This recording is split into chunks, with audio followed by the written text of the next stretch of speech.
හරි අද මම ඔයාලට කොහොමද නිරෝගී අත්තක් හොයාගෙන ඒ අත්තෙන් ඉක්මනින්ම බොන්සායි නිර්මාණයක් කරගන්නේ කොහොමද කියන දේ අද වීඩියෝ එකෙන් මම ඔයාලට කියලා දෙන්න.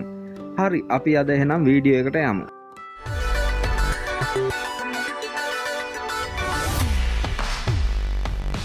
මම අද ගෙනාවා ඔයාලට කුබුක් අත්තක් හොයාගෙන කොහොමද පැල කරගන්නේ කියලා වීඩියෝ එකක්.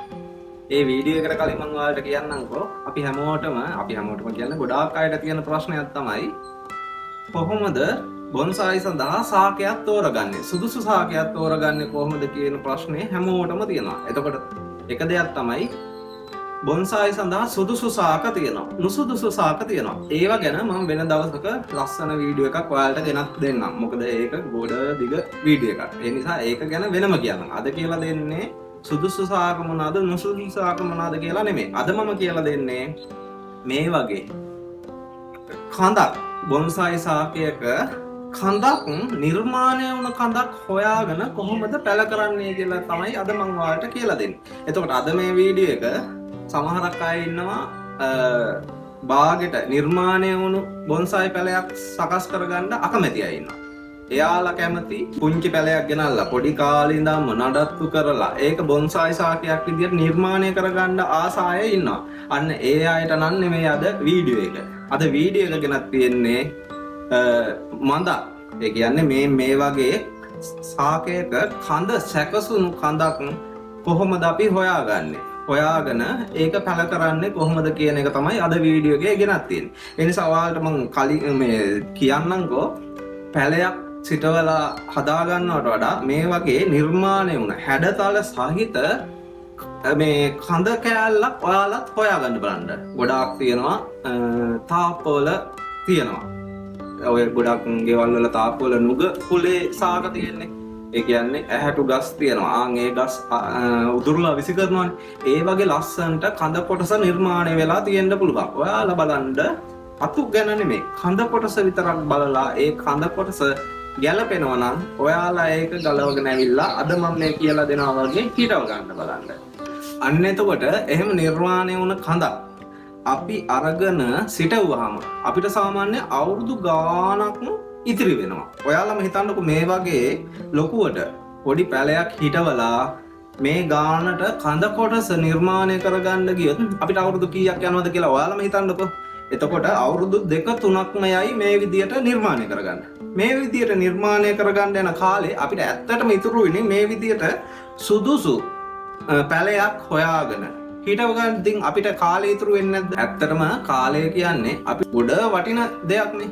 ඒ වටින කාලේ ඉතිරි කරගන්න තමයි අද මම ඔයාලට කියලා දෙන්න යන්නේ. දැන් මම අද මේ කරෙත් කුබුක් පැලයක්, ඒ කියන්නේ කුබුක් අත්තක් හොයාගෙන ගිහිල්ලා ඒ අත්ත කොහොමද ගලවගන්නේ, ඒක ගලවන්න කලින් ඒකේ හැඩතල කොහොමද පිහිටලා තියෙන්නේ කියලා මම නිර්මාණය කරගෙන ඒක ගලවන වීඩියෝ එකක් තමයි අද තියෙන්නේ.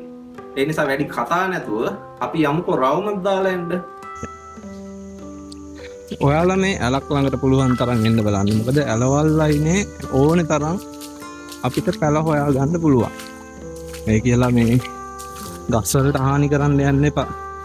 මේ තියෙන්නේ මේ කුබුක් ගහ බලන්නකො ලොකු. ඒ කුබුක් ගහ හරිය ලස්සනට ඇවිල්ලා තියෙනවා. කුබුක් තමයි හදන්න හරි පහසු වතුර තියෙන තැන් වල. මේ තියෙන්නේ මෙතනින් යමුකෝ අපි අතුලට. මෙතනත් කුබුක් ගහක් තියෙනවා. ඉන්නකො පෙන්නන්න. මේ බලන්න ඒකේ මුල් ටික ගිහින් තියෙන ලස්සන. බලන්නකො. අන්නේ වල් පෙන්නන්නේ මේ යන පාරේ ලස්සන කුබුක් ගස් ටිකක් තිබ්බා. ඒ නිසා මේ යන්නේ නම් මෙතනට නෙමෙයි.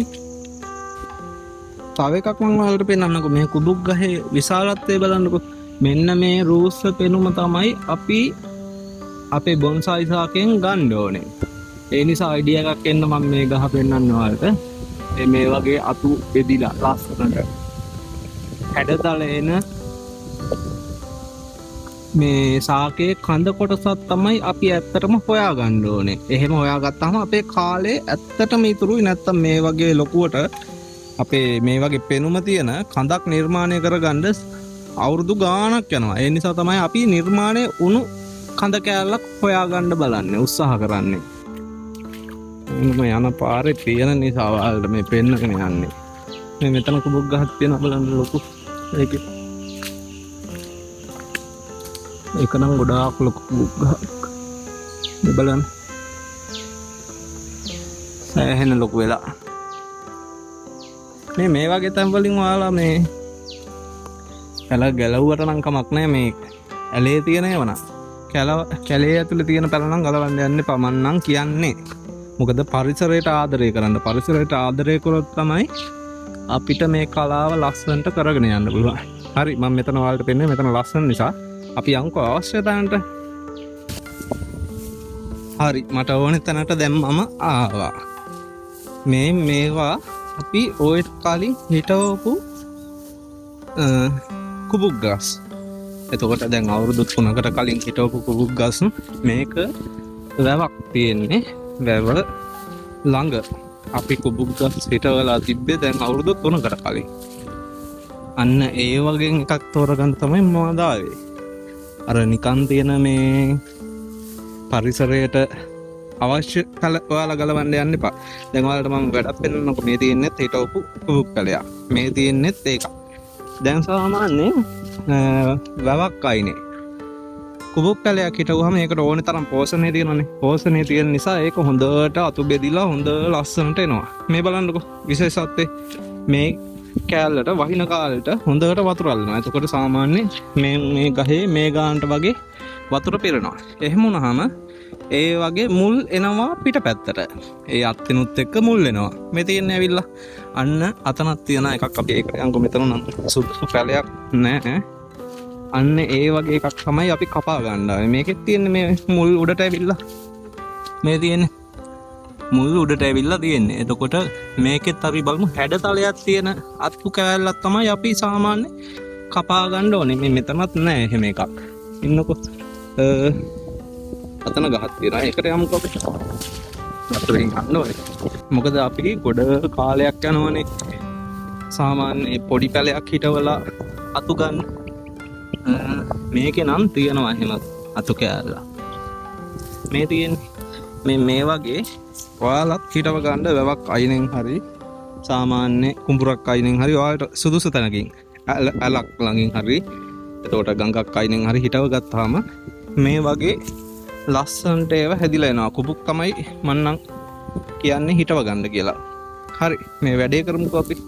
හරි මම දැන් අත්තත් තෝරගත්තා. මේ අත්ත මේ හරිය තමයි මම සුදුසුයි කියලා තෝරගෙන දැන් කපා ගන්න යන්නේ. හොයින්නකො ඔයාලට පේන්න මම මේකේ අනවශ්‍ය අතු ටික අයින් කරලා ඉන්නේ. අනවශ්‍ය අතු ටික මම අයින් කරලා ඔයාලට පොඩ්ඩක් පේන්න සලස්සන්නම්කෝ.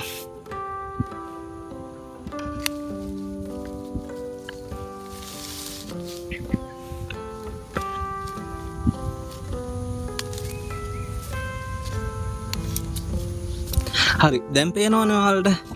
දැන් මේක අපි බලන්න ඕනේ අනිවාර්යෙන්ම හැඩතලයක් තියනද කියලා.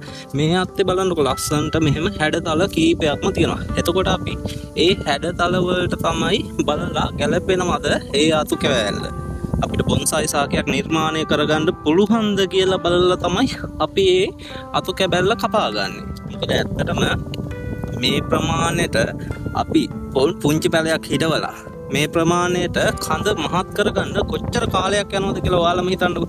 එතකොට ඒ වගේ කාලයක් අපිට ඇත්තටම නාස්ති වෙනවනේ. අන්නේ නාස්ති වෙන හින්දා තමයි අපි මේ වගේ හොඳ නිරෝගී අත්තක් තෝරගන්නේ. එහෙම නිරෝගී අත්තක් තෝරගත්තාම අපිට කාලේ ඉතුරු වෙනවා. ඒ නිසා ඔයාලා බලන්න මේකේ හැඩතල අනුව බලන්න ලස්සන නිර්මාණයක් මේකෙන් සකස් කරගන්න පුළුවන් අපිට. ඒ නිසා මේ ඉන්නකො මං ඔයාලට ඕක ඇඳලම පෙන්නන්නම් පැහැදිලි වෙන විදියට. මේ බලන්නකො. දැන් මේ අතු ප්‍රමාණය තමයි මං කපා ගන්න යන්නේ. මෙන්න මේ හරියල් වලින් තමයි කපා ගන්න යන්නේ. දැන් බලන්නකො කපා ගත්තාම දැන් සාමාන්‍ය අපි මේ අත්ත කපා ගත්තා කියලා හිතන්නකො. ඒකේ එන බ්‍රාන්චස් ඒ කියන්නේ අතු ටික මේ විදියට ඔයාලට පුළුවන් ඒවා බලන්නකො මං ඇඳලා පෙන්නන්නම් ඔයාලට. මේක අවසානයේ කඳ අපිට හදන්න දෙයක් නැහැ. අතු ටික විතරක් මෙහෙම හදාගත්තාම අපිට හොඳටම ප්‍රමාණවත්. මෙන්න මේ තියෙන්නේ. මම ඇදලාම පෙන්නන්නම්කෝ ඒක. මේ බලන්නකො කඳ කෑල්ල අපිට හදාගන්න අවශ්‍යතාවයක්ම නැහැ. එතකොට මූල පද්ධතියත් අපිට ඕනේ විදියට මේ විදියට හැඩ කරලා උඩට මතුවෙන විදියට හදාගත්තා නම් ඇත්තටම ඒක මේ හරි ලේසි. ගොඩ කාලයක් යන්නෙත් නැහැ. මේ බලන්නකෝ දැන් මේකට කොළ ටිකක් අපි දාලා ගමුකෝ මේ විදියට. මෙන්න මෙහෙම පෑඩ් විදියට මේ තියෙන්නේ. මෙන්න මෙහෙම කොළ ටිකකුත් දාලා ගත්තා නම් අමුතුවෙන් එතකොට අපිට මේ කඳ නිර්මාණය කරගන්න උවමනාවක් නැහැ. මේ කඳ කෑල්ලම අපිට තියාගෙන ඉතුරු ටික විතරයි අපිට එතකොට සකස් කරගන්න උවමනා වෙන්නේ. එතකොට සකස් කරගන්න එච්චර කාලයක් යන්නේ මේ මූල පද්ධතියේ අතු ටිකයි නිර්මාණය කරගන්න. කඳ තමයි අපිට ගොඩ කාලයක් යන්නේ මේ වගේ ප්‍රමාණයකට ලොක් කරගන්න. හරි දැන් මේ කතාව වැඩක් නැහැනේ. අපි මේ අත්ත කපා ගමු. හරි අන්න ඒ විදියට තමයි අපි මේකේ නිර්මාණය සකස් කරගන්න ප්ලෑන් එක හදාගත්තේ. අන්න ඔයාලත් ඒ වගේ අයිඩියා එකක් අරගෙන එහෙම ප්ලෑන් එක සකස් කරගන්න. දැන් හරි මම මේක මේ කපා ගන්නම්කෝ අවශ්‍ය විදියට අයින් කරගන්නම්කෝ. ඔයාලත් කතුරක් හරි මොකක් හරි ආධාරයෙන් ඒක කපා ගන්න බලන්න.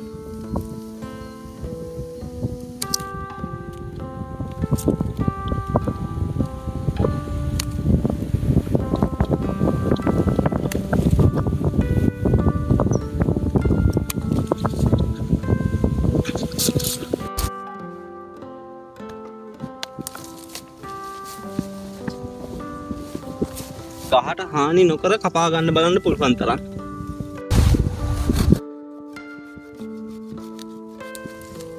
ගහට හානියක් වෙන්නේ නැති විදිහට ඔයාලා එක කපා ගන්න බලන්න. මේ බලන්න මෙතන මුල් ටික ලස්සනට ඇවිල්ලා තියෙනවා. අර මේ ගානට වහින දවස්වල වැව පිරුණාම වතුර අල්ලනවා. එතකොට මේ ප්‍රමාණයට මේ කඳේ මුල් වෙනවා. ඒකයි කුබුක් වල තියෙන විශේෂත්වය. අපි ඒ නිසා මුළුත් එක්කම කපා ගන්න පුළුවන් අපිට.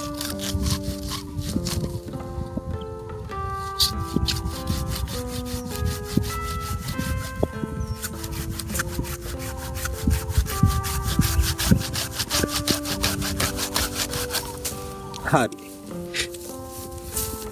මේ තියෙන මං කපාගත්තු අත් හරි අපි ගෙදර ගිහිල්ලාම ඉතුරු ටික කතා කරමුකෝ.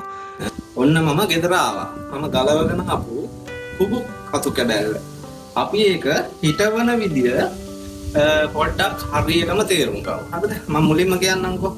අපි අතු කැබැල්ල. ඒ කියන්නේ හොඳට වර්ධනය වුණු. මේ බලන්නකෝ. මේකේ හැඩතල ලස්සනටම තියෙනවා. මේකේ මුළුත් එක්කම තමයි මම කපාගෙන ආවේ. ඔයාලට පෙන්වන්නේ මුල් ඇවිල්ලා තිබුණු හේතුව. එතකොට එහෙම කපාගෙන ආව කුබුක් අත්තක් හරි ඔයාලා තාප්පකින් ගලව ගන්න බොන්සායි වලට සුදුසු හැඩතල තියෙන පැලයක් හරි ගලවගෙන ආවහම කවදාවත් ඔයාලා බොන්සායි මාධ්‍ය නම් දාන්න හදන්න එපා. ඔයාලා හොඳ පොහොරක් දැන් මම ගත්තොත් මේ තියෙන මම දැන් හිටවන්න යන්නේ කොම්පොස්ට් පොහොරක. කොම්පොස්ට් පොහොර විතරක්ම දාලා හොඳ පොට් එකක මේ වගේ පොට් එකක නැත්නම් ඔයාලට පුළුවන් පොල් බෑග් තියෙන ඒ කියන්නේ පොල් පැල පැකට් කරන පොලිතින් බෑග් එකේ තියෙන අන්න ඒකේ හරි හොඳ කොම්පොස්ට් ටිකක් දාලා ඒ පැලේ ඉඳවන්න ඒකේ. උමන්ට අපිට අවශ්‍ය වෙන්නේ මුල් පද්ධතියයි මේකේ අතු පද්ධතියයි ගන්න විතරයිනේ. එහෙම වුණාම අපිට ඉක්මනින්ම මේකේ මූල පද්ධතියයි මේකේ අතු ටිකයි අරගෙන අවුරුද්දක් විතර ඇතුළත ලස්සන බොන්සායි නිර්මාණයක් කරගන්න පුළුවන්. හරි මම මේක හිටවලාම කතා කරමුකෝ අපි ඒ ගැන.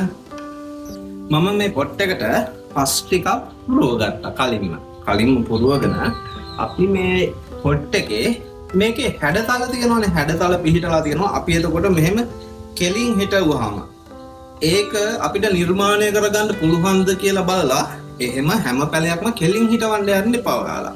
මොකද මේකේ කෙලින් හිටවුවාම අපි ඇත්තටම මේක නිර්මාණය කරගන්න හැදුවේ ප්ලෑන් එකක් ඇඳගත්තේ. ඒ ප්ලෑන් එකේ කෙලින් නෙමෙයිනේ තියෙන්නේ. අපි මේ අතු කැබැල්ල කපාගත්තේ මේ ඇන්ගල් එකට හිටින විදියට තමයි බොන්සායි සාකේ හදාගන්න ඕන නිසා. ඒ නිසා අපි මේක ඇන්ගල් එකටම තියලා ඉස්සරලම හිටව ගන්න බලන්න. මම මේකට පස් ටිකක් දා ගන්නම්කෝ අරගෙන.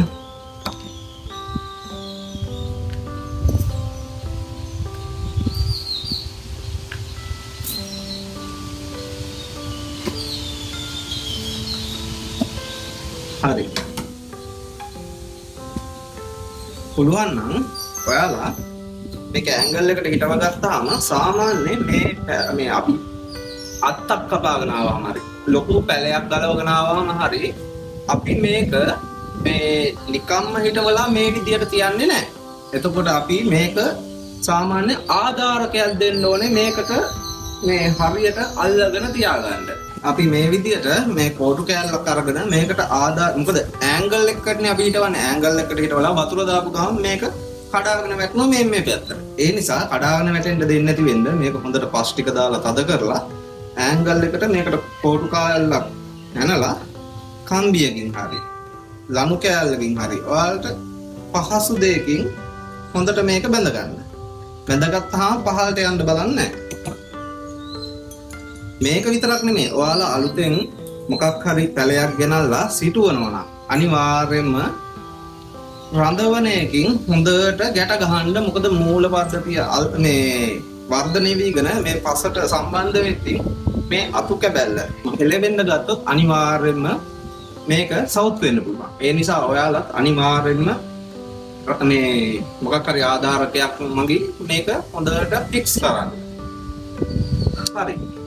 ඔන්න අපි මේ පැලේ සිටව ගත්තා. දැන් ඔයාලා හිතනවාද මේක මේ විදියට හිටවුවාම අනිවාර්යයෙන්ම හරියයි කියලා? දැන් කුබුක් නම් සාමාන්‍ය අනිවාර්යයෙන්ම හරියන අත්තක් තමයි කුබුක් ගහක අත්තක් කියන්නේ.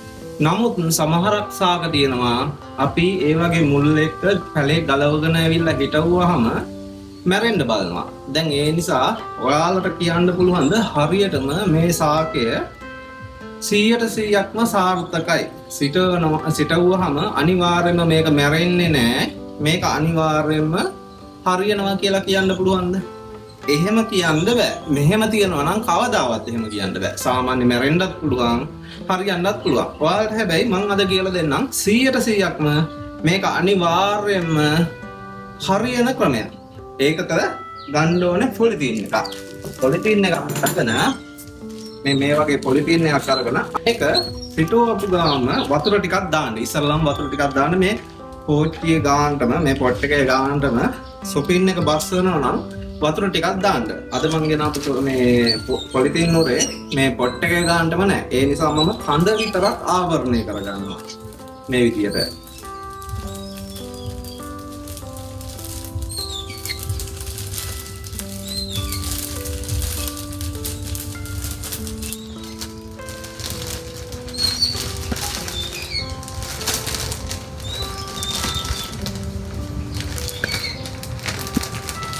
මෙන්න මේ විදිහට කඳ ආවරණය කරගෙන මේක පුළුවන් නම් යටින් ලණුවක් ආධාරයෙන් බැඳ ගන්න. නැතිනම් ඔයාලා මේ තියෙන්නේ මේකේ පස්ටික මේ පොලිතීන් නොරේට යට කරලා තියන්න. යට කරලා තිබ්බහම අය මේක ඇතුළට වාතය පිටින් එන්නේ නැහැ. මේකේ මේ අත්තට අවශ්‍ය ඇතුලේ තියෙන වාතය විතරක් මේ අත්ත විසින්ම නිර්මාණය කරගන්නවා. එතකොට මේ අපි මේ සිද්ධාන්තයට දෙන්නේ ප්‍රොපගේට් කරනවා කියලා. අත්තක් හරි පැලයක් හරි ගෙනල්ලා ඔයාලා බඳුනක ඉඳවනවා නම් අනිවාර්යයෙන්ම ප්‍රොපගේට් කරන ක්‍රියාවලිය කරන්නම ඕනේ. එහෙම වුණාම අපිට 100% විශ්වාසයි මේ සාකය අනිවාර්යයෙන්ම හරියනවා කියලා. ඒ නිසා ඔයාලා දේ කරන්නේ නැත්නම් අලුතෙන් අතු කැබැල්ලක් හරි පැලයක් හරි ගෙනල්ලා ඉඳවනවා නම් ඔයාලා මේ දේ කරන්න. කරලා බලන්නකෝ මං කියනවාට කරපු නැති අය කරලා බලන්නකෝ. ඒ නිසා මෙහෙම කළාම කවදාවත් ආය මේ සාකය මැරෙන්න බලන්නේ නැහැ.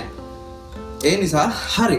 අද මේ ඕනේ දේවල් ටික මං කිව්වා. මේ දේ තමයි මට අද කියන්න උවමනාව තිබුණේ. අදට මම ගිහින් එන්නම්. ඔය හැමෝටම සුබ දවසක් වේවා.